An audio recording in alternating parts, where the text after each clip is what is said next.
Lambda function URL is a dedicated HTTPS endpoint to invoke your Lambda function. And so there's an example of what that endpoint would look like. And here we are configuring our Lambda so that we can utilize that endpoint. The way we do that is we'll have to specify a couple things. The first thing is our auth type. So if we have none, that means that the Lambda can be invoked from anywhere.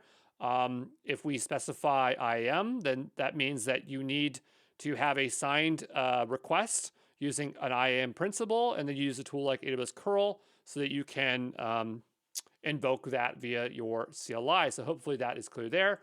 Cores can be configured to further limit what and who can invoke the function. Lambda function URLs are not supported in some regions. And the interesting thing about this is that original Lambda didn't have this, but all of the providers like Azure and Google had it. And so for years, we waited for it, and then eventually AWS has provided function URL for us for ease of use for functions.